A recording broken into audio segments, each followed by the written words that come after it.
Di negeri Sakura, seorang CEO kaya raya kehilangan harapan. Anak perempuannya yang cantik terbaring lemah, dan semua dokter terbaik Jepang menyerah. Tapi siapa sangka, seorang TKI sederhana asal Indonesia justru menjadi kunci rahasia penyembuhan. Apakah ini hanya kebetulan? Atau memang pertolongan dari Allah? Jangan lupa like agar kisah ini bisa jadi pelajaran hidup bagi kita semua. Tokyo, 3 Februari. Angin musim dingin membelai kaca jendela rumah sakit swasta terbesar di Shibuya. Ruangan VIP nomor 1201 tak pernah sepi dari keheningan yang menyesakkan. Di dalamnya, Aiko Takuya, gadis belia berparas cantik, terbaring lemah dengan tubuh yang seolah hanya tinggal rangka. Napasnya pelan, seperti menahan beban yang tak terlihat. Putri semata wayang dari Hiroshi Takuya, CEO konglomerat teknologi yang kekayaannya masuk jajaran 5 besar di Jepang, kini tak lagi bisa bicara. Tatapannya kosong, menembus langit-langit ruangan seakan mencari sesuatu yang tak bisa dijelaskan. Tubuhnya tak merespons obat. Tangannya pucat. Perawat masuk setiap 2 jam hanya untuk mengecek monitor yang nyaris tak pernah berubah. Sudah hampir 7 bulan lamanya Aiko dirawat. Sebelumnya, ia dikenal sebagai anak cerdas, aktif dalam kegiatan sosial, juga memiliki pengaruh besar di media. Ia idola kaum muda Jepang. Namun kini, tubuhnya bagai cangkang kosong yang menunggu waktu. Takuya berdiri mematung di sudut ruangan. Setelan jas hitamnya masih rapi.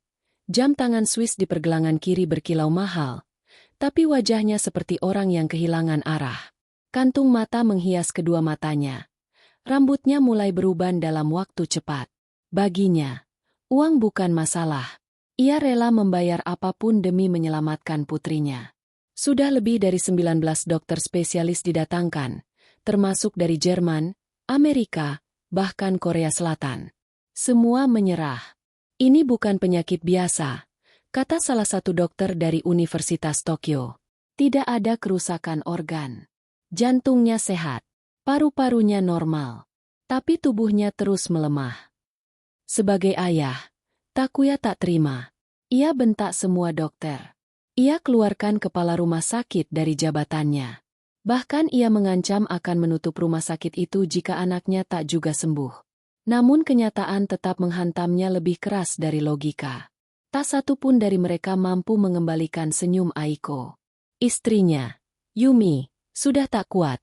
Ia pulang ke Kyoto untuk menenangkan diri, atau mungkin lari dari kenyataan. Takuya sendirian, terjebak dalam perasaan gagal. Ia yang selama ini berhasil membangun kerajaan bisnis dari nol, tak mampu menyelamatkan darah dagingnya sendiri. Setiap malam, ia berdiri di samping tempat tidur Aiko. Kadang ia membacakan buku cerita masa kecil, berharap Aiko bereaksi. Kadang ia putar musik favorit Aiko, lagu klasik Jepang yang dulu sering mereka dengar bersama. Tapi tak ada tanggapan. Dokter menyebutnya vegetatif dinamis, istilah sopan untuk kondisi di antara hidup dan mati. Namun bagi Takuya, Aiko belum mati. Ia masih bisa merasakan denyut nadi putrinya. Ia masih percaya ada harapan. Meski itu berarti menantang seluruh dunia kedokteran. Suatu malam, hujan turun deras. Langit di Tokyo seperti menangis bersama hati seorang ayah yang hancur. Takuya duduk sendiri di ruang direktur rumah sakit, memandangi layar monitor CCTV yang menampilkan kamar Aiko dari berbagai sudut. Tangannya gemetar, matanya merah. Ia bergumam lirih. Kalau memang ada Tuhan, kembalikan putriku. Aku rela tukarkan semua hartaku, seluruh hidupku, bahkan jiwaku. Ia tak sadar air mata menetes. Untuk pertama kalinya, Hiroshi Takuya, sosok dingin yang dikenal tak pernah menunjukkan emosi di hadapan publik, menangis seperti anak kecil yang kehilangan rumah. Di ruangannya, ada satu benda yang tak pernah ia buang, gelang kecil warna merah muda, milik Aiko saat masih bayi. Ia genggam erat, seolah berharap benda itu bisa menyelamatkan masa depan. Keesokan paginya, rumah sakit kembali ramai. Tim dokter berkumpul seperti biasa, berdiskusi dengan nada panik yang kini mulai berubah menjadi keputusasaan. Salah satu dokter senior, Profesor Nakamura, menggeleng pelan saat melihat hasil scan terbaru. Kondisinya stabil, tapi jiwanya seperti menjauh. Seorang perawat mendekati Takuya diam-diam. Kami sedang kekurangan staf kebersihan. Ada beberapa TKI yang baru direkrut. Salah satunya orangnya rajin dan sopan. Namanya Fajar. Apakah boleh dia bersihkan ruangan VIP juga? Takuya tak menjawab. Ia hanya melirik kosong, lalu mengangguk pelan. Baginya, ruangan bersih atau kotor tak lagi penting. Anak gadisnya sekarat. Apa artinya kebersihan ruangan jika nyawa buah hatinya pelan-pelan menghilang? Namun, keputusan sederhana itulah yang tanpa ia sadari akan membuka jalan yang tak pernah ia pikirkan.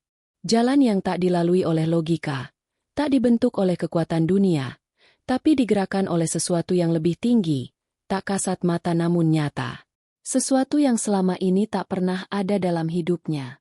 Keimanan. Dan hari itu, untuk pertama kalinya, seorang pria sederhana asal Indonesia, dengan seragam kebersihan dan wajah tenang, masuk ke ruangan Aiko. Langit pagi Tokyo masih menggantung mendung sejak semalam. Rintik hujan menyapu pelataran rumah sakit, menetes perlahan seolah enggan pergi. Di balik pendar lampu-lampu neon lorong selatan rumah sakit, seorang pria berdiri sambil menggenggam alat pel lantai. Wajahnya tenang, tubuhnya tegap namun bersahaja. Dialah Fajar, TKI asal Indonesia yang baru sebulan bekerja di rumah sakit itu. Langkahnya pelan, tak pernah terburu-buru. Setiap kali menyeka lantai, ada ketelatenan yang jarang ditemui pada pekerja lain. Ia tak banyak bicara. Teman-teman sesama TKI memanggilnya Ustadz Fajar, meski ia tak pernah mengaku sebagai Ustadz. Ia hanya suka mengingatkan sholat dan sering terlihat membaca mushaf kecil saat istirahat. Tatapannya selalu lembut, penuh kedamaian, seolah dunia luar tak mampu mengusik batinnya. Ketika namanya disebut untuk membersihkan kamar VIP 1201, ruang khusus milik Aiko, Fajar hanya menunduk. Ia tahu ruangan itu sensitif. Banyak staf yang menghindarinya karena rumor yang beredar. Katanya anak CEO itu kerasukan. Ada aura menyeramkan di dalam sana, bisik salah satu perawat. Tapi Fajar tak percaya tahayul. Baginya, sakit adalah ujian, dan setiap ujian pasti ada maksudnya. Dengan langkah perlahan, Fajar mendorong troli peralatannya menyusuri lorong menuju kamar Aiko. Setiap detik terasa panjang. Bukan karena takut, tapi karena ia ingin menjaga adab. Baginya, membersihkan ruangan pasien bukan sekadar tugas, tapi ladang amal. Ia selalu berdoa dalam hati, agar setiap langkah dan pekerjaannya menjadi nilai ibadah di sisi Allah. Saat tiba di depan kamar 1201, ia mengetuk pelan 3 kali. Tak ada jawaban. Ia tahu ruangan itu dilengkapi sensor canggih, jadi ia tak bisa masuk sembarangan. Tak lama, seorang perawat membukakan pintu dan berkata, "Jangan lama-lama. Jangan buat suara. Jangan menyentuh apapun selain lantai." Kalimat itu dingin, seolah ruangan itu adalah ruang suci yang tak boleh dijamah sembarang orang. Fajar mengangguk pelan. Ia masuk. Udara di dalam ruangan itu berbeda. Ada aroma antiseptik kuat, diselimuti suasana sunyi yang menusuk. Di sudut ruangan, Aiko terbaring lemah. Ia tidak sadar, namun matanya terbuka. Tatapannya kosong. Sejenak, Fajar terdiam. Ia menunduk sopan, seperti menghormati seseorang yang sedang tertidur panjang. Ia mulai mengepel perlahan, dari sudut terjauh agar tidak mengganggu. Namun, entah kenapa, setiap gerakan tangannya terasa seperti membasuh luka yang tak terlihat. Dalam hatinya, ia membaca doa, lirih namun penuh harap. Ya Robbi, jadikan aku perantara kebaikan. Bila kau izinkan, biarlah pekerjaan ini menjadi jalan rahmat bagi siapapun yang sedang kau uji. Tak sampai 5 menit, terdengar suara lembut, nyaris tak terdengar, dari arah tempat tidur. "Siapa? Kamu?" Fajar tersentak. Namun ia tak menunjukkan panik. Ia hanya berbalik perlahan. Aiko menatapnya. Bibirnya kering, suaranya serak. Tapi jelas, ia sadar.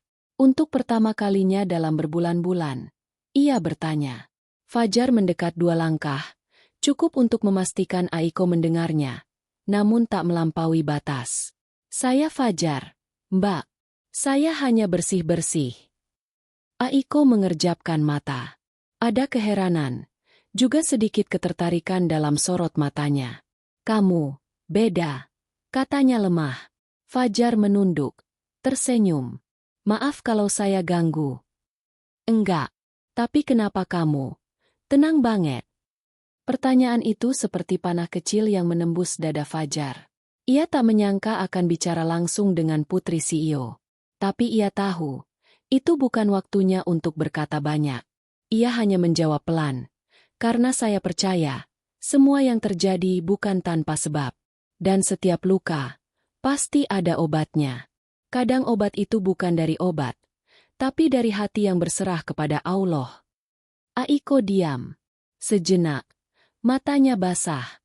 Tapi bukan karena sakit. Ada sesuatu yang menyentuh batinnya.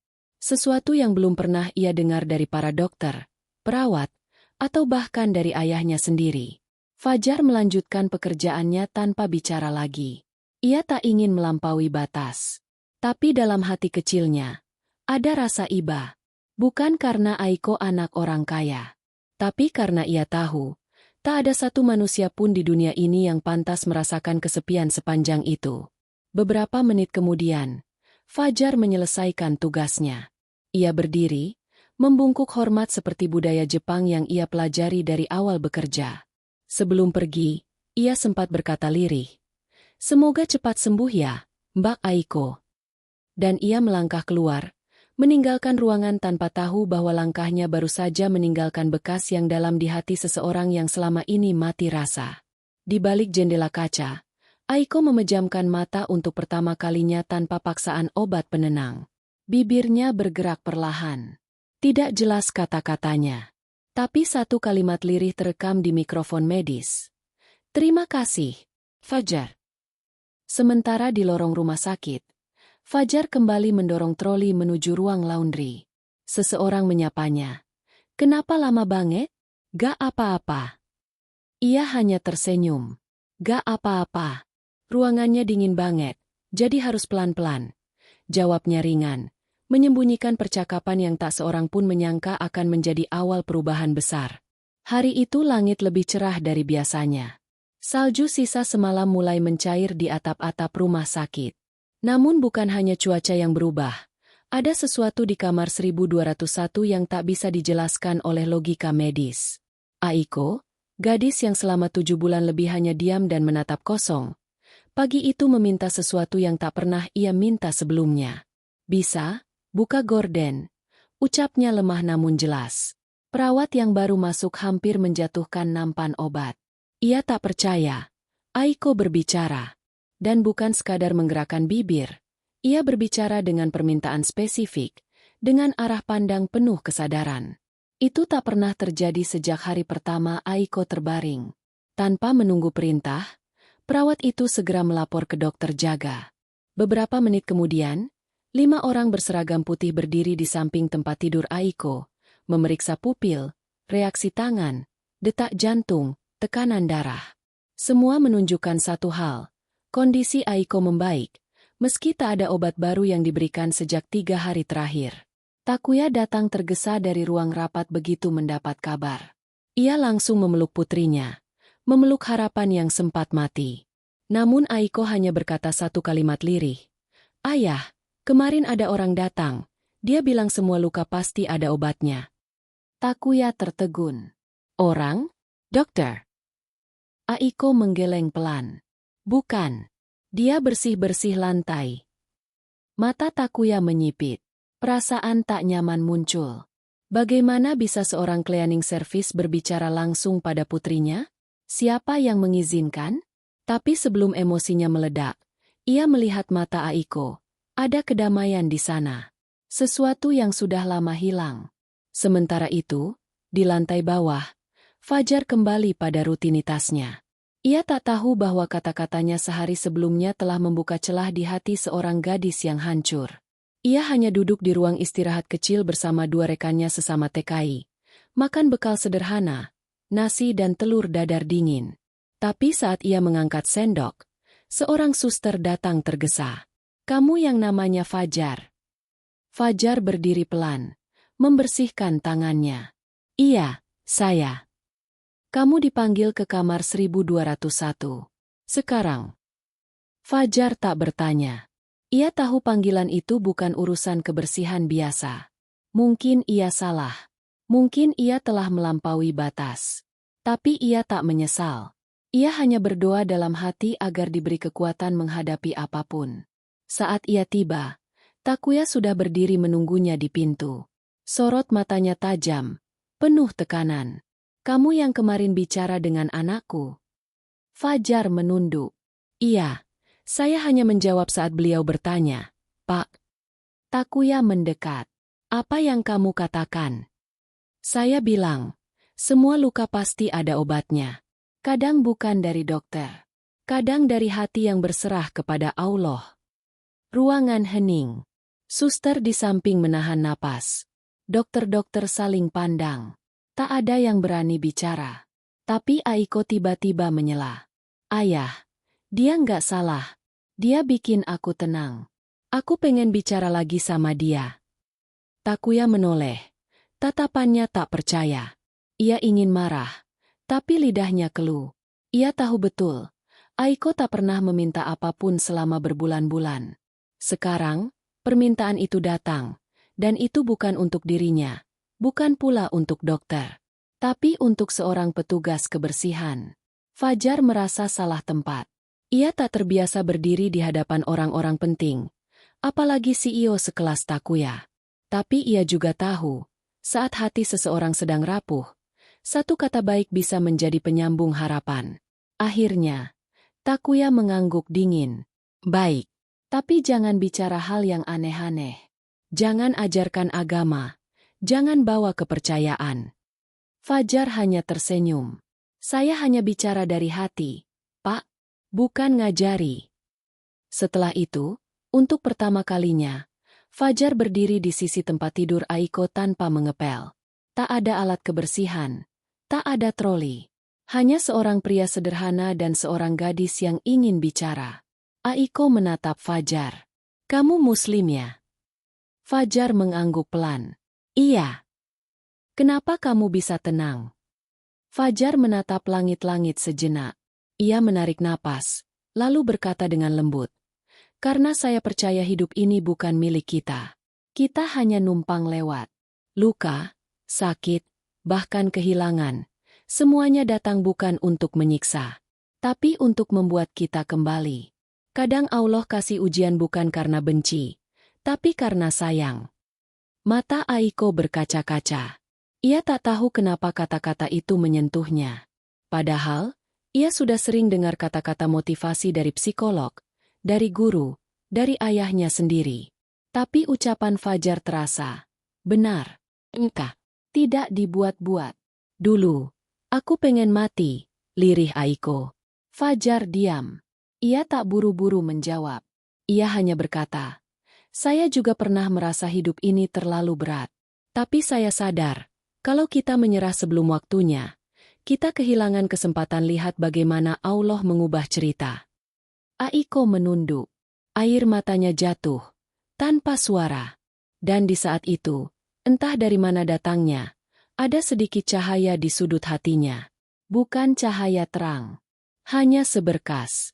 Tapi cukup untuk membuatnya ingin bangun esok hari dan bicara lagi. Dengan orang yang tidak pernah ia kenal sebelumnya. Tapi mampu menyentuh luka yang tak bisa dijangkau oleh siapapun. Pagi itu, ruang rapat lantai 7 rumah sakit dipenuhi ketegangan. Bukan karena krisis medis, tapi karena satu nama yang mendadak mencuat dalam percakapan para dokter. "Fajar. Ini tidak masuk akal," bentak Profesor Nakamura, kepala divisi neurologi. Wajahnya merah padam. Jarinya menunjuk laporan perkembangan Aiko yang berada di layar proyektor. Pasien menunjukkan respons positif bukan setelah terapi atau intervensi medis, tapi setelah interaksi dengan pekerja kebersihan. Ini penghinaan terhadap ilmu. Dokter-dokter lain mengangguk, beberapa menggumam tak setuju, sebagian lagi hanya diam. Namun jelas terlihat, Keegoan yang selama ini mereka sembunyikan kini muncul ke permukaan. Bagi mereka, gelar akademik adalah harga diri. Mereka tidak bisa menerima bahwa seorang pria tanpa latar medis, tanpa pelatihan psikologi, bisa memberi pengaruh sebesar itu. Dia bukan bagian dari tim medis. Dia tidak berhak berbicara pada pasien, apalagi menyampaikan hal-hal spiritual, kata Dr. Mizuki, spesialis penyakit dalam yang selama ini memimpin tim perawatan Aiko. Nada suaranya terdengar dingin dan sinis. Apa dia membujuk pasien ke dalam aliran tertentu? Kita tidak tahu. Bisa jadi ini manipulasi emosi, sambung dokter lain. Semua orang bicara seakan Fajar adalah ancaman besar. Padahal ia hanya menjawab pertanyaan dari seorang gadis yang sekarat dalam kesepian. Takuya hadir dalam pertemuan itu. Ia duduk diam, menyimak. Matanya menatap tajam ke arah layar. Ia bukan pria bodoh. Ia tahu perdebatan ini lebih banyak lahir dari luka ego para dokter yang merasa tersaingi. Tapi sebagai seorang ayah, ia juga masih ragu. Apakah membiarkan seorang petugas kebersihan mendekati anaknya adalah keputusan yang tepat? Namun yang tak mereka tahu, di kamar 1201, Aiko untuk pertama kalinya meminta makan siang bukan karena disuruh, tapi karena ia merasa lapar. Dan bukan itu saja, ia juga meminta buku jurnal lamanya dibawakan ke kamar. Ia ingin membaca ulang catatan hidupnya sebelum sakit, untuk pertama kalinya dalam 7 bulan. Kalau Fajar datang lagi, bilang aku mau bicara, kata Aiko pelan pada perawat. Kalimat sederhana, tapi berat untuk disampaikan pada dokter-dokter yang kini tengah membahas bagaimana membatasi akses Fajar dari lantai VIP. Sementara itu, Fajar duduk di masjid kecil dekat parkiran rumah sakit. Tempat itu sempit, tapi cukup untuk sujud dan istirahat sejenak dari kerasnya dunia. Di antara gemuruh rapat dan konflik diam-diam di lantai atas, Fajar hanya mengangkat kedua tangan dan berdoa dengan suara lirih. Ya Robbi, aku bukan siapa-siapa. Jika kehadiranku membawa kebaikan, kuatkan langkahku. Tapi jika hanya menambah masalah, cukup beri aku sabar. Doanya bukan minta pembenaran. Ia hanya ingin menjadi sebab kebaikan, bukan pusat perhatian. Tapi ia tahu, kadang kebaikan justru dibenci oleh mereka yang merasa posisinya tergeser. Beberapa jam kemudian, Fajar dipanggil ke ruang HRD. Di sana, 2 pria berbaju jas duduk menunggunya. Salah satunya mengenakan lencana rumah sakit, yang lain adalah wakil direktur operasional. Saudara Fajar, kata pria bersuara tegas itu. Kami menerima laporan bahwa Anda telah berbicara langsung dengan pasien VIP tanpa izin resmi dari tim medis. Itu melanggar protokol. Fajar menunduk sopan. Saya hanya menjawab ketika ditanya. Pak, saya tidak berniat melewati batas. Kami tidak peduli niat Anda. Tapi tindakan Anda menimbulkan interpretasi bahwa Anda ikut mempengaruhi psikologis pasien dengan pendekatan yang tidak ilmiah. Apa maksud Bapak? Saya dilarang bicara, tanya Fajar pelan. Anda pekerja kebersihan. Fokus Anda hanya kebersihan. Tidak lebih. Kalimat itu tajam, tapi Fajar menerimanya dengan kepala tegak. Ia tidak membalas, tidak protes. Namun yang tak mereka pahami, semakin mereka membungkam Fajar, semakin banyak hati yang merasa kosong di ruangan 1201. Aiko marah saat tahu Fajar tidak diizinkan lagi masuk. Ia bahkan menolak makan malam. Ia diam, kembali seperti sebelum Fajar datang. Takuya mendengar protes itu. Ia kembali bimbang. Ia tahu dokter-dokter marah. Ia tahu aturan rumah sakit tak bisa sembarangan diubah. Tapi, ia juga tahu apa yang ia lihat di mata Aiko. Ada harapan yang nyaris padam, dan hanya satu orang yang bisa menyalakannya kembali. Malam itu, saat rumah sakit mulai sepi, Takuya berdiri sendirian di depan kamar Aiko. Ia menatap ke dalam, melihat putrinya memeluk buku jurnal, menahan air mata. Kenapa kamu suka dia? Tanyanya dari luar. Aiko tak menoleh. Ia hanya berkata, karena dia nggak pernah bicara seolah tahu segalanya. Tapi justru karena itu, aku merasa didengar. Takuya menarik napas panjang. Dunia bisnis mengajarkannya bahwa suara terbanyak bukan selalu suara yang benar. Dan hari itu, Ia sadar, mungkin kebenaran memang kadang datang dari tempat yang tak terduga. Bukan dari podium atau gelar, tapi dari kesederhanaan yang dipenuhi ketulusan. Malam turun di Tokyo.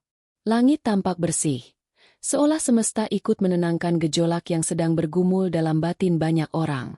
Di lantai 12 rumah sakit, suasana tak berubah. Hening, penuh ketegangan yang tak kasat mata. Di dalam kamar 1201, Aiko masih memeluk jurnal lamanya, menolak makan, menolak bicara pada siapapun. Hanya satu nama yang ia sebut pelan, berulang-ulang, seperti mantra sunyi, Fajar. Takuya berdiri di luar kamar, membisu. Ia baru saja menyelesaikan pembicaraan panjang dengan direktur rumah sakit. Ia bersikeras, untuk kali ini saja, Fajar diizinkan kembali masuk. Bukan sebagai tenaga medis, bukan pula sebagai penyembuh, tapi hanya sebagai manusia. Jika dokter-dokter yang kau bayar miliaran tak bisa menyembuhkan anakmu, mungkin saatnya kau biarkan seseorang yang tak kau bayar, mencoba dengan caranya sendiri, kata direktur itu, lirih. Ia tak bicara sebagai pimpinan. Ia bicara sebagai ayah, yang memahami rasa kehilangan yang tak bisa ditawar oleh logika dan harga. Takuya menoleh ke arah petugas yang berdiri di ujung lorong. Panggil dia, katanya singkat. Dan tak lama kemudian, Fajar kembali berdiri di depan kamar Aiko. Tangannya masih sedikit gemetar, bukan karena takut, tapi karena ada beban yang belum sempat ia selesaikan. Bukan pada Aiko, tapi pada dirinya sendiri. Begitu Fajar masuk, Aiko tersenyum. Ringan, tipis, tapi jelas. Kamu datang lagi. Fajar mengangguk. Saya cuma numpang lewat, katanya bercanda ringan. Aiko tertawa kecil, dan tawa itu seperti angin musim semi pertama setelah musim dingin yang panjang. Hari itu mereka berbicara lama. Tentang bunga sakura yang hampir mekar. Tentang kampung halaman Fajar di Indonesia yang dikelilingi sawah dan suara adzan maghrib yang menenangkan. Aiko mendengarkan, seperti anak kecil yang sedang diceritakan dongeng. Namun, tanpa diminta, Fajar berhenti sejenak dan memandangi wajah Aiko dengan mata yang dalam. Saya minta maaf, Mbak, katanya tiba-tiba. Aiko bingung. Minta maaf untuk apa? Karena saya belum jujur.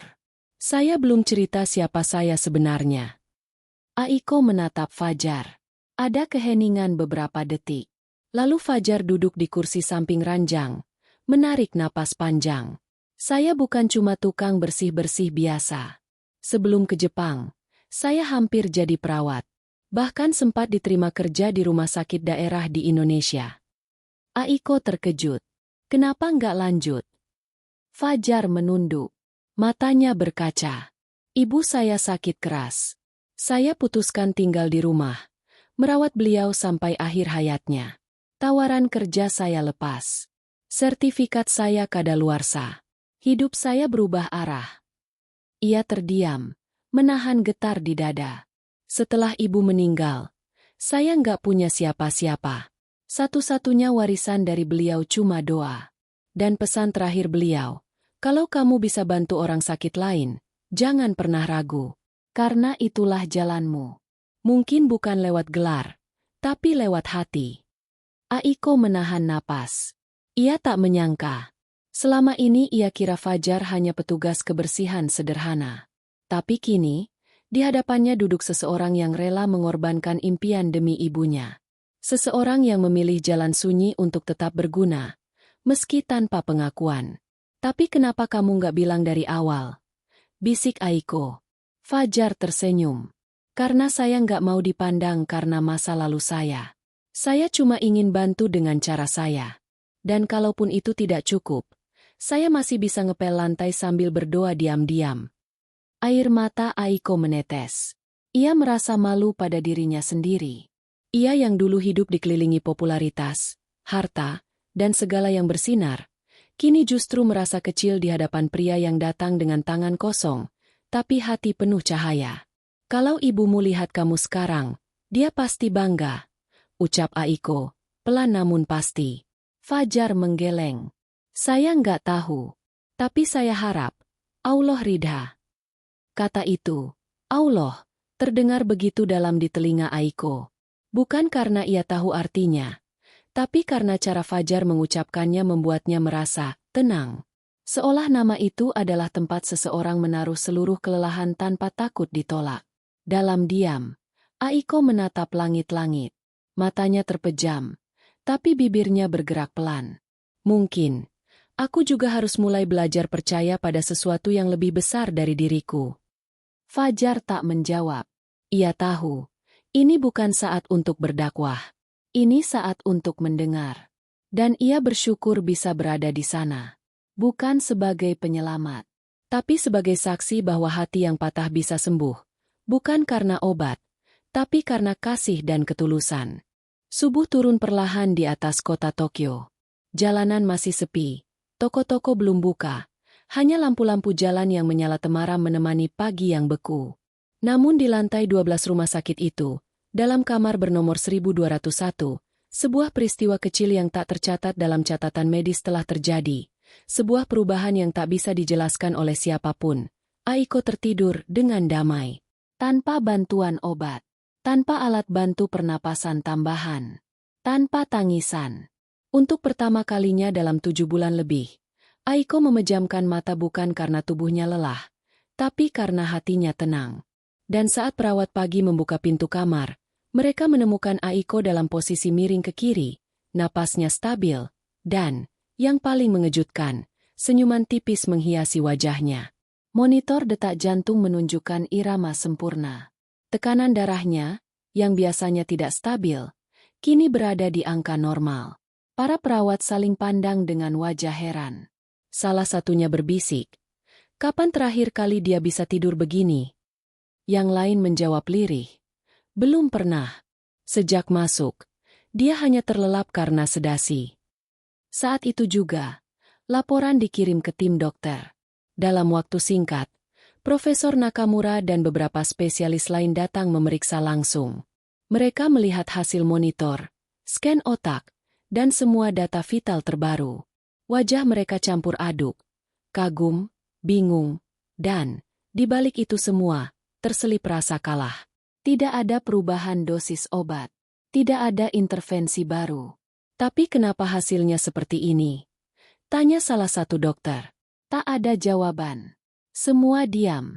Sementara itu, di lantai bawah, Fajar baru selesai berwudu di musola kecil rumah sakit.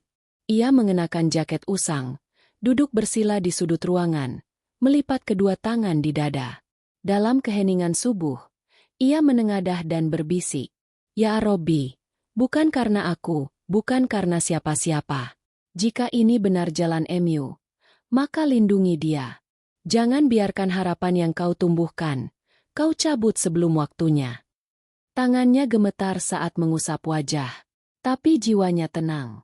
Ia tak tahu apa yang terjadi di atas. Ia hanya merasa, malam tadi ada sesuatu yang berbeda. Aiko tak menangis seperti biasa.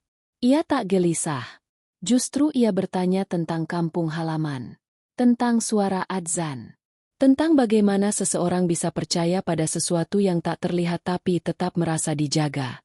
Pagi itu, seorang perawat mengetuk ruang istirahat Fajar.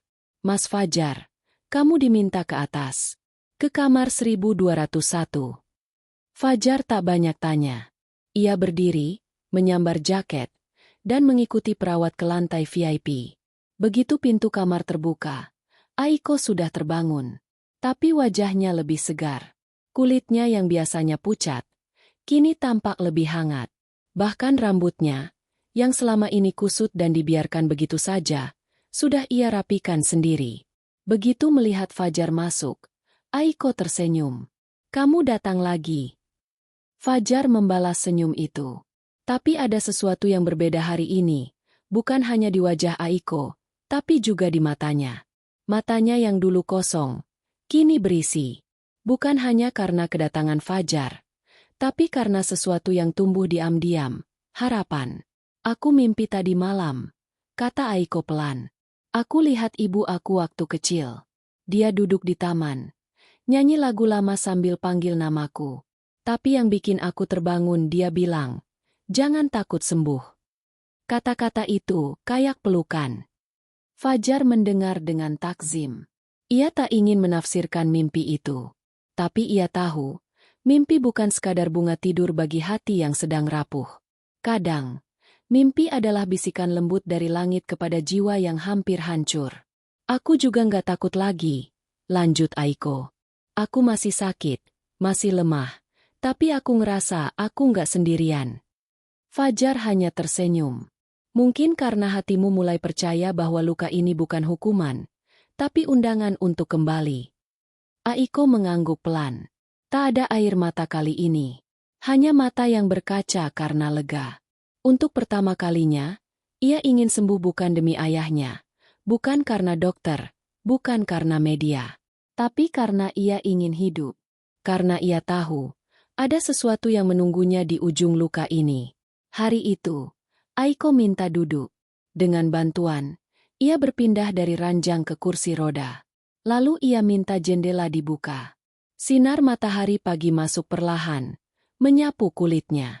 Ia menyipitkan mata, lalu berkata, "Dulu, aku benci cahaya. Sekarang aku rindu." Di luar, burung-burung kecil beterbangan di taman rumah sakit. Fajar berdiri di sampingnya, diam. Tapi dalam diam itu, ia bersyukur. Bukan karena ia berhasil menyembuhkan siapapun, tapi karena ia diizinkan menjadi bagian dari kisah yang tak masuk dalam logika. Kisah yang hanya bisa dimengerti oleh hati yang sudah patah. Dan memilih berserah kepada Allah. Angin sore berhembus perlahan di lantai 12 rumah sakit.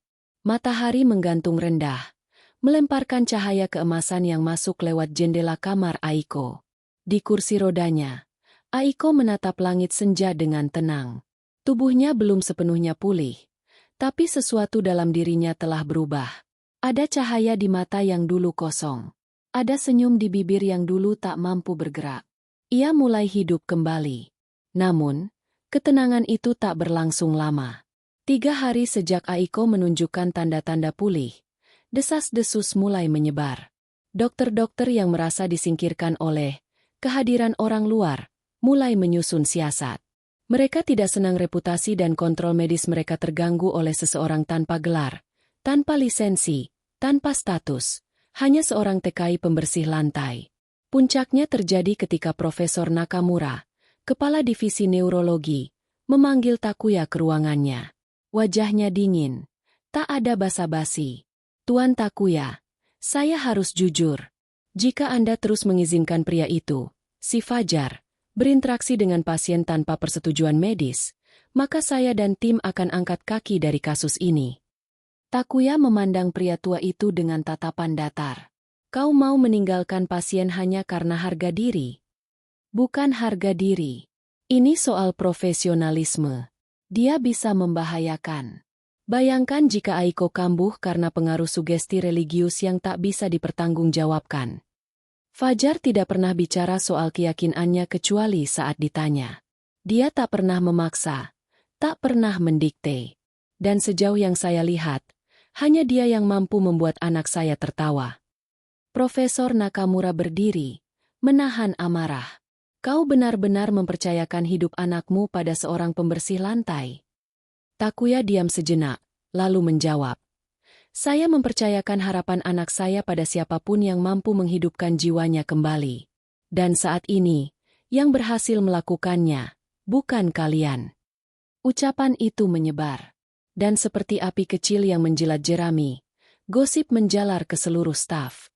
Sebagian menganggap Fajar pahlawan. Sebagian lagi menyebutnya biang masalah. Tak lama, perintah resmi turun.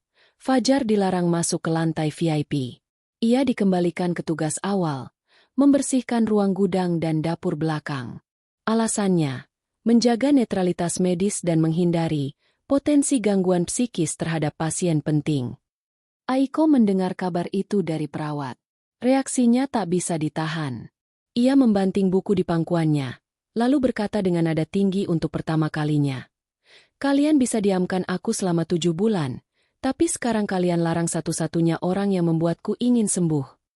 Para perawat ketakutan. Mereka belum pernah melihat Aiko berbicara sekeras itu. Takuya dipanggil. Aiko menatap ayahnya dengan mata memerah. "Ayah, Tolong, bawa dia kembali. Kalau Fajar tidak boleh masuk lagi, aku tak akan lanjutkan terapi apapun. Takuya terdiam. Di satu sisi, ia sadar tekanan dari pihak rumah sakit bukan main-main. Tapi di sisi lain, ia tahu, yang diucapkan Aiko bukan sekadar keinginan. Itu permohonan dari jiwa yang baru saja kembali menemukan cahaya. Malam itu, Takuya turun ke ruang bawah, mencari Fajar di lorong-lorong gelap belakang rumah sakit. Ia menemukannya sedang duduk bersila di dekat keran air, mencuci tangan setelah membersihkan dapur. Fajar. Fajar menoleh. Wajahnya lelah, tapi tetap teduh. Iya, Pak. Kenapa kamu nggak protes? Fajar tersenyum kecil. Karena saya tahu ini bagian dari jalan. Setiap niat baik pasti diuji. Dan saya nggak punya hak maksa siapapun percaya pada niat saya. Takuya menunduk. Untuk pertama kalinya, pria itu kehilangan kata. Ia, yang selama ini merasa bisa membeli segalanya, baru sadar, ada hal yang tak bisa dibeli, ketulusan. Fajar berdiri, menatap Takuya lurus. Saya juga rindu Aiko. Tapi saya nggak mau kehadiran saya malah merusak semuanya. Kalau saya pergi, tolong jaga dia baik-baik. Kalau saya minta kamu kembali, apa kamu mau? Kalau itu demi Aiko, dan selama saya masih bisa berbuat baik, saya akan datang. Tapi bukan karena perintah siapapun. Hanya karena saya percaya, Allah yang membukakan pintu ini. Takuya menunduk dalam. Kalimat itu menamparnya. Ia ingat masa-masa saat hidupnya hanya berisi kerja, target, dan kesuksesan. Tak ada ruang untuk Tuhan. Tak ada ruang untuk berdoa. Tapi sekarang, ia duduk di hadapan orang yang bahkan tak punya apa-apa. Tapi punya sesuatu yang tidak ia miliki, keyakinan. Keesokan harinya, keputusan diambil. Fajar diizinkan kembali. Tapi hanya sebagai teman bicara pasien, bukan staf medis, bukan bagian dari terapi. Keputusan itu ditandatangani sendiri oleh Takuya. Saat Fajar kembali masuk ke kamar 1201, Aiko menyambutnya dengan senyum yang tak bisa disembunyikan. Tapi kali ini, ia menatap Fajar dalam-dalam. Kamu nggak marah sama mereka? Fajar duduk pelan. Enggak. Marah itu hak manusia. Tapi tenang itu pilihan. Aiko menghela napas. Aku iri. Aku ingin punya ketenangan kayak kamu. Fajar menjawab pelan. Ketika kita tahu hidup ini bukan milik kita, kita mulai berhenti berperang dengan diri sendiri. Dan dari sanalah tenang itu datang. Matahari pagi menyinari halaman depan rumah sakit dengan hangat. Bunga plum mulai bermekaran, menandai bahwa musim semi tak lama lagi tiba. Di dalam kamar 1201, Aiko sudah bisa berdiri perlahan dengan bantuan alat bantu jalan.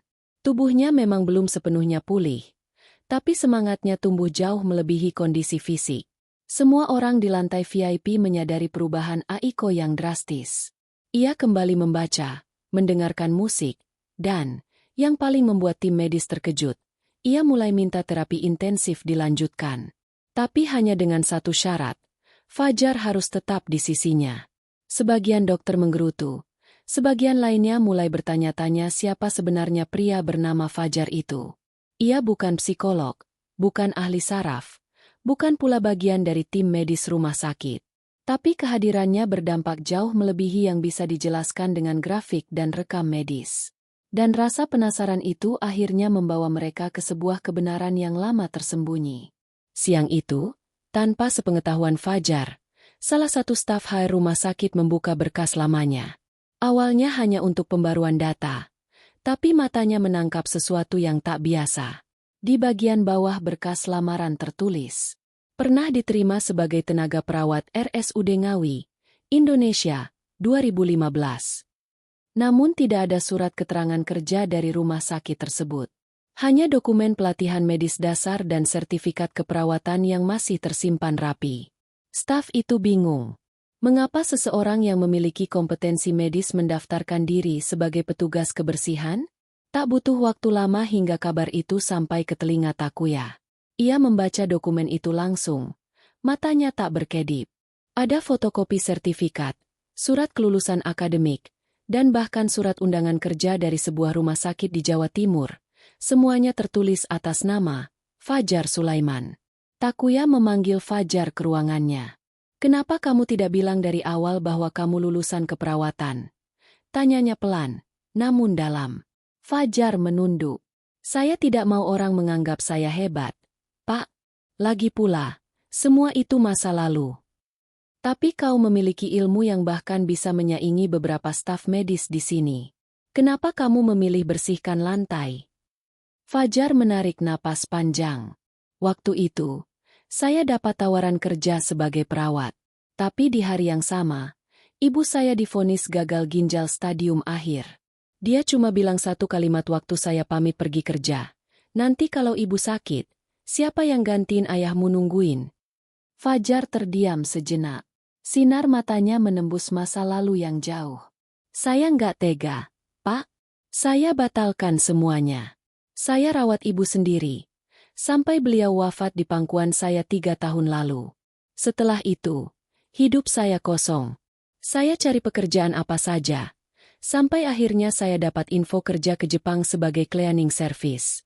Saya pikir, mungkin ini cara Allah memberi saya waktu untuk menata hati." Takuya hanya menatap Fajar dalam diam. Di hadapannya berdiri pria muda yang memiliki semua peluang, namun memilih jalan pengorbanan yang tak banyak orang berani ambil. Seorang pria yang kehilangan segalanya, tapi tetap berdiri dengan kepala tegak tanpa menyalahkan hidup. "Kenapa tidak coba daftar sebagai tenaga medis di sini?" Fajar tersenyum. "Karena saya tahu di negeri ini, ijazah saya nggak berlaku. Tapi kebaikan selalu berlaku dimanapun.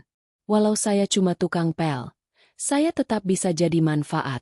Dan saya percaya, kalau niat saya benar, Allah akan bukakan pintu dengan caranya." Jawaban itu menghantam Takuya lebih keras dari kalimat manapun. Sebab ia tahu, selama ini ia menilai orang dari gelar, dari koneksi, dari status sosial. Tapi pria di depannya ini, yang tiap hari ia lihat mendorong troli pembersih, ternyata menyimpan kedalaman yang tak bisa dibeli. Keesokan harinya, kabar tentang latar belakang Fajar menyebar ke seluruh rumah sakit. Ada yang kaget, ada yang iri, ada juga yang malu. Termasuk beberapa dokter yang dulu terang-terangan merendahkannya. Mereka kini tak berani menatap langsung saat berpapasan. Namun Fajar tetap berjalan seperti biasa. Ia tetap menyeka lantai dengan hati-hati. Tetap menyapa siapapun dengan senyum yang tulus. Ia tak berubah. Tapi di mata Aiko, Fajar kini adalah seseorang yang lebih dari sekadar penyelamat. "Kamu pernah kehilangan semuanya, tapi kamu nggak jadi orang pahit," kata Aiko saat mereka duduk di balkon rumah sakit. Fajar menatap langit. "Karena saya percaya, kehilangan bukan akhir. Kadang justru dari kehilangan itu, Allah tuntun kita ke tempat yang lebih layak. Kita cuma harus sabar sampai waktunya datang." Aiko mengangguk. "Mungkin, aku juga harus belajar ikhlas kayak kamu." Fajar tersenyum. "Jangan belajar dari saya. Belajarlah dari hati kamu sendiri. Karena luka kamu juga bisa jadi jalan kebaikan buat orang lain nanti." Mata Aiko berkaca, tapi bukan karena sedih, melainkan karena hatinya mulai mengerti bahwa penderitaannya bukan sia-sia. Dan orang yang di depannya ini, mengajarkannya bukan dengan kata-kata tinggi, tapi dengan hidup yang dijalani diam-diam, penuh pengorbanan. Hujan turun tipis di Tokyo siang itu. Daun-daun sakura yang mulai tumbuh menyimpan embun di ujungnya, seperti menunggu musim berganti dengan sabar. Di rumah sakit lantai 12, kamar 1201 tidak lagi sunyi seperti dulu. Ada suara, ada gerak, ada hidup. Aiko kini sudah bisa berjalan sendiri, meskipun perlahan dan masih dibantu tongkat. Setiap langkahnya adalah bukti bahwa keajaiban tidak selalu datang lewat tangan dokter atau alat medis.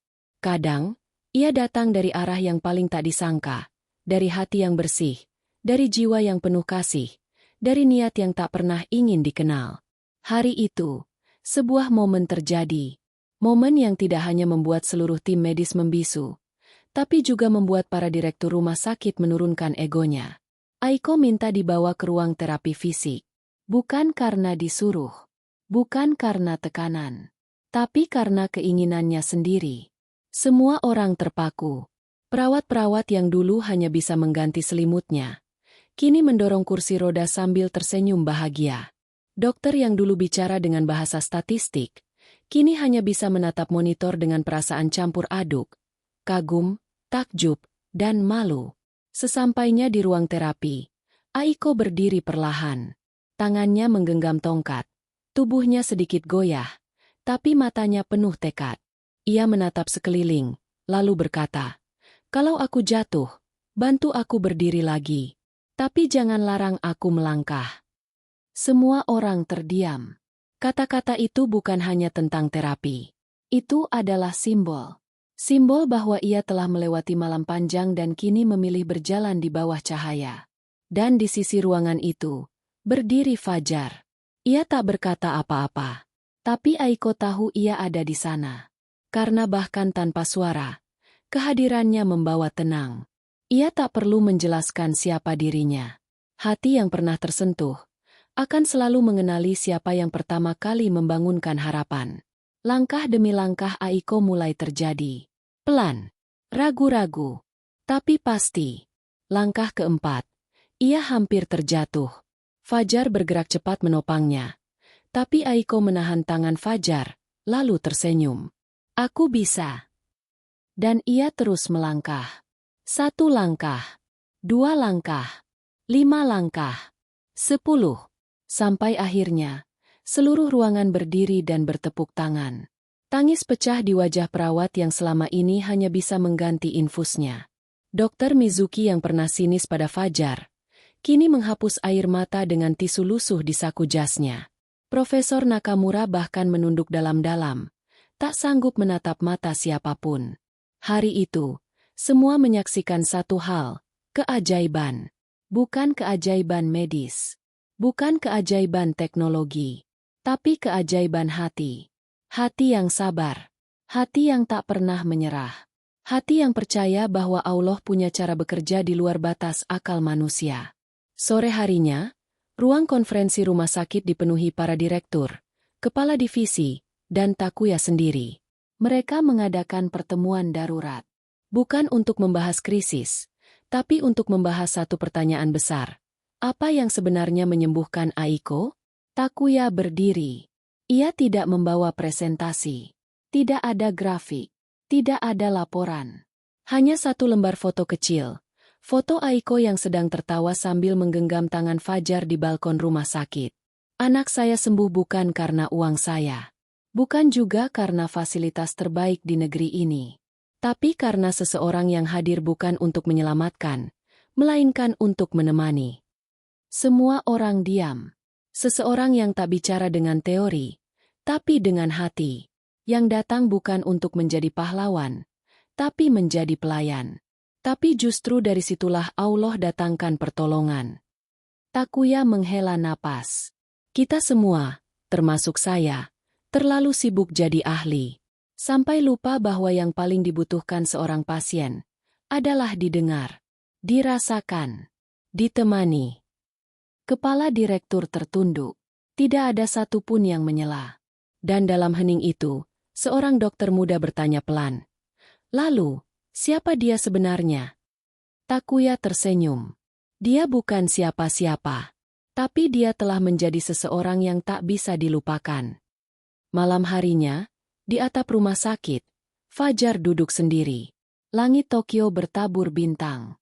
Udara masih dingin, tapi hatinya hangat. Langkah pelan terdengar mendekat. Aiko berdiri di sampingnya. Kini tanpa tongkat. Hanya tubuhnya sendiri yang menopang keyakinan itu. "Kamu tahu?" kata Aiko, memandang bintang. "Hari pertama kamu masuk ke kamarku, aku pikir kamu cuma orang lewat. Tapi ternyata kamu dikirim buat nyelamatin jiwaku yang nyaris mati." Fajar tersenyum kecil. "Saya nggak nyelamatin siapa-siapa. Saya juga orang yang diselamatkan." Aiko menoleh. "Diselamatkan dari apa?" "Dari hidup yang terasa kosong. Sekarang masih kosong." Fajar menggeleng. "Sekarang, sudah penuh." Karena saya lihat bagaimana Allah mempertemukan dua orang yang sama-sama hancur, lalu memperbaiki keduanya lewat luka yang mereka bawa masing-masing. Aiko tak bisa menahan air matanya. Tapi kali ini bukan karena sedih, melainkan karena bersyukur. Angin musim semi berhembus lembut di kota Tokyo. Udara membawa aroma bunga sakura yang mulai mekar sempurna. Rumah sakit tempat Aiko dirawat tak lagi menjadi tempat penuh kesedihan. Di lantai 12, ruangan bernomor 1201 kini berubah menjadi simbol kebangkitan. Tapi hari itu, ada hal yang tak biasa. Pagi-pagi, Fajar tidak terlihat di lantai manapun. Troli kebersihan yang biasanya ia dorong pelan-pelan tak tampak. Beberapa perawat mulai bertanya. Salah satu dari mereka akhirnya mendapat kabar dari bagian HR. Fajar mengajukan pengunduran diri. Apa? Suara Aiko menggema di kamar. Tangannya gemetar memegang catatan harian tempat ia biasa menulis sejak membaik. Wajahnya pucat, bukan karena sakit, tapi karena kehilangan yang datang tanpa peringatan. Ia langsung meminta kursi roda, memaksa turun ke ruang bawah. Tapi tak ada siapa-siapa. Fajar benar-benar pergi. Tanpa pesan, tanpa pamit, tanpa alasan. Satu-satunya hal yang ia tinggalkan adalah secari kertas kecil. Dititipkan ke perawat untuk diserahkan ke Aiko. Mbak Aiko, jika suatu hari nanti Mbak merasa kuat berjalan tanpa saya, maka itu artinya saya telah menjalankan bagian saya dalam cerita ini. Saya bukan siapa-siapa. Tapi saya percaya, Allah mempertemukan kita bukan untuk selamanya, tapi untuk saling menyembuhkan. Saya pamit. Fajar. Aiko menahan napas panjang. Ia membaca surat itu 3 kali. Dan tetap tak bisa percaya. Mengapa di saat hidupnya baru dimulai, Fajar justru memilih menghilang? Air matanya jatuh satu persatu. Tapi ia tahu, Fajar tidak meninggalkannya dengan alasan egois. Ia pasti punya alasan. Tapi itu tak menghapus perih di dadanya. Sore itu, Aiko duduk sendirian di taman belakang rumah sakit. Kakinya sudah kuat untuk berjalan beberapa langkah tanpa tongkat. Tapi jiwanya terasa lumpuh kembali. Takuya datang dan duduk di sampingnya. Dia pergi. Ayah. Takuya mengangguk pelan. Aku tahu. Kenapa dia nggak pamit ke aku langsung? Takuya terdiam sejenak. Mungkin karena dia tahu. Kamu belum siap melepasnya. Dan kalau dia bicara langsung, kamu pasti akan minta dia bertahan. Aiko tak menjawab. Matanya menatap langit sore yang mulai meredup. Dia bukan hanya buat aku sembuh. Ayah. Dia buat aku mengenal sisi diriku yang gak pernah aku sadari. Aku jadi orang yang baru karena dia. Takuya menoleh. Suaranya lirih. Kamu tahu? Dulu, aku kira bisa menyelamatkanmu dengan uang. Aku kira, dokter terbaik, alat medis canggih, fasilitas VIP, itu cukup. Tapi ternyata tidak. Yang kamu butuhkan bukan penyembuh, tapi teman. Teman yang hadir dengan hati. Bukan dengan ilmu, bukan dengan kepintaran. Aiko menunduk. Tapi sekarang temanku itu hilang. Ayah. Tidak, nak. Dia tidak hilang. Dia hanya berpindah tempat. Tapi jejaknya tetap ada. Di hatimu. Beberapa hari berlalu. Aiko kembali beraktivitas. Ia mulai menulis. Bukan lagi jurnal pribadi, tapi kisah hidupnya. Ia beri judul 1201 Ruang Tempat Aku Lahir Kembali. Dalam kisah itu, nama Fajar ditulis dalam setiap bab, bukan sebagai pahlawan, tapi sebagai cahaya sunyi yang membimbingnya keluar dari kegelapan. Dan pada hari peluncuran bukunya, sesuatu yang tak pernah diduga terjadi. Di antara kerumunan yang hadir, seorang pria berseragam sederhana berdiri di barisan paling belakang. Wajahnya tak berubah, tenang, bersahaja. Aiko berhenti berbicara saat matanya bertemu dengan matanya. Dunia seakan membeku. Semua suara menghilang. Air mata Aiko jatuh seketika. Ia melangkah turun dari podium. Tanpa bicara, langsung menghampiri pria itu. Kenapa? Kenapa kamu datang sekarang? Fajar menunduk pelan. Karena saya tahu, sekarang Mbak sudah kuat. Aiko menatapnya. Kenapa kamu pergi tanpa bicara? Fajar menjawab dengan tenang. Karena cinta yang paling jujur, kadang bukan tentang tinggal, tapi tentang memberi ruang untuk tumbuh. Jadi semua ini bukan perpisahan. Bukan. Ini adalah titik balik. Sore itu, di tengah hamparan bunga sakura, Aiko dan Fajar duduk berdampingan di bangku taman rumah sakit. Mereka tak banyak bicara, tapi hati mereka berbicara dengan cara yang tak bisa dijelaskan. Fajar menatap langit dan berbisik, "Ya Robbi, terima kasih. Bukan karena engkau sembuhkan dia, tapi karena engkau ajarkan kami makna kehilangan, sabar, dan percaya." Aiko menoleh. "Apa kamu masih akan pergi?" Fajar menatap matanya. "Kalau suatu saat nanti kamu butuh aku lagi, bukan aku yang akan datang, tapi Allah yang akan kirimkan bantuannya. Lewat siapapun. Karena aku cuma perantara kecil dalam cerita besarnya." Matahari terbenam. Warna langit menjadi jingga keemasan. Aiko menyandarkan kepalanya di bahu Fajar. Bukan karena ingin dimiliki, tapi karena di sana, ia menemukan ketenangan yang tidak pernah ia temukan dalam hidupnya. Dan saat senja menyelimuti kota Tokyo, tak satu pun dari mereka tahu bahwa kisah ini tak pernah benar-benar berakhir. Karena ketika luka disembuhkan dengan cinta, dan cinta disandarkan pada keyakinan, maka keajaiban akan selalu pulang ke tempat yang paling tulus, hati yang berserah kepada Allah.